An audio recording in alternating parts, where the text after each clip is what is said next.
if anybody here remembers the first cup of tea that they ever drank.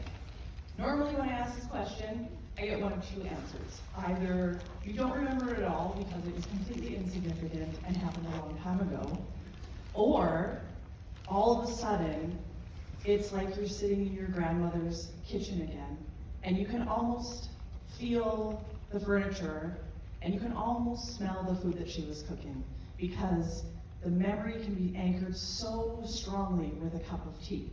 Now, I was a late bloomer. I had my first cup of tea when I was 20 years old, and it was made by a true Englishman because I was doing an internship in London, England.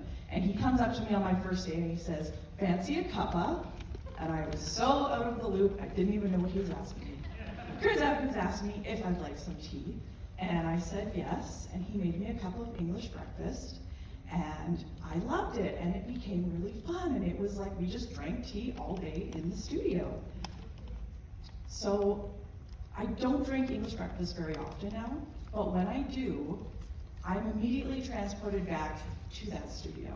I can see Tristan's face clear as day.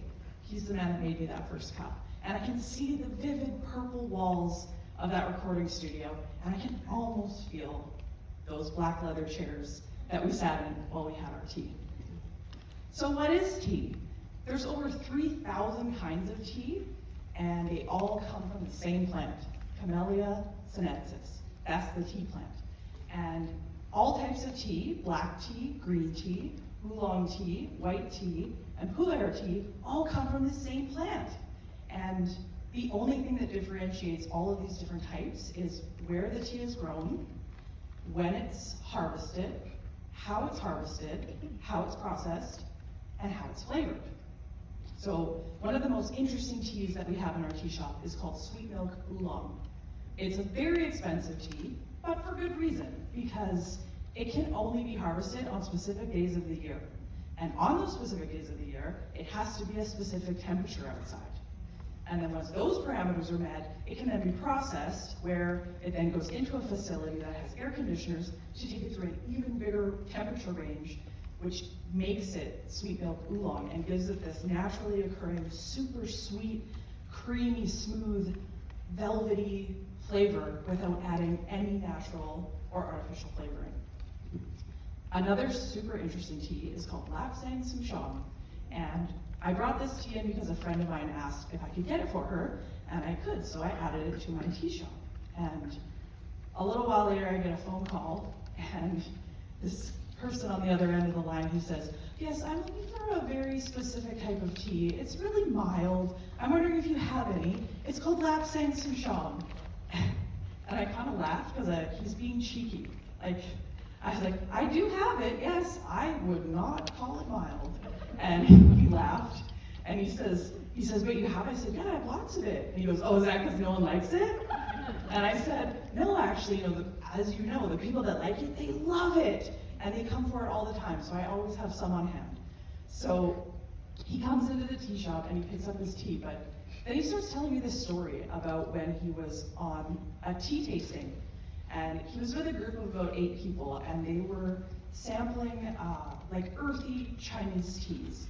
And they're sampling the Lapsang Souchong, and one of the men at the table, he turns white, and he is about to break down sobbing. And he gets up and he leaves the table, he leaves the room. And the rest of the people at the tasting, they're kind of awkwardly like, "Okay, that was weird."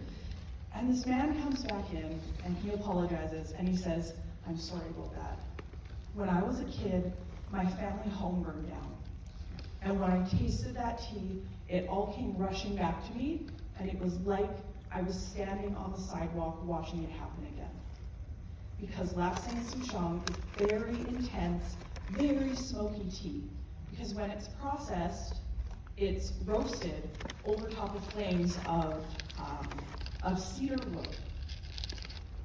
Now, let's talk about those non-caffeinated teas, herbal teas. That means that they don't come from the Camellia sinensis plant.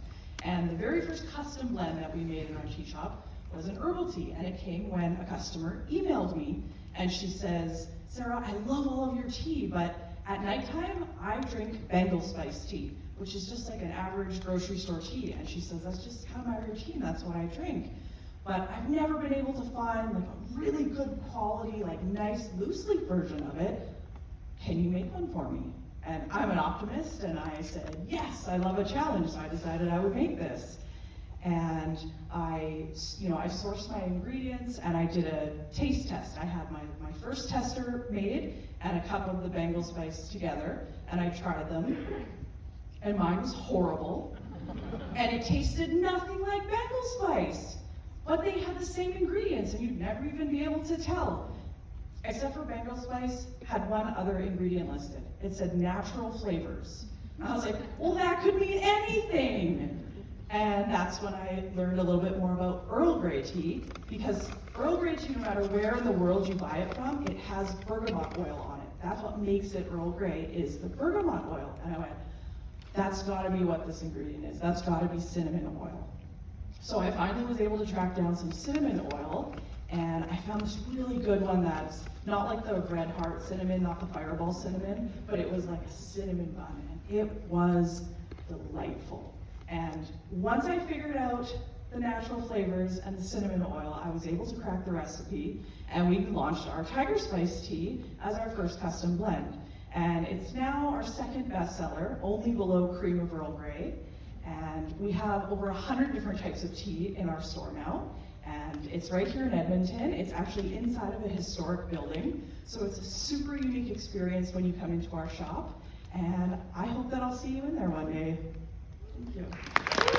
Give it up for Sarah, everybody. Thank you so much. Thank you. Can't see a cup. Oh man, what's your favorite type of tea, Joey?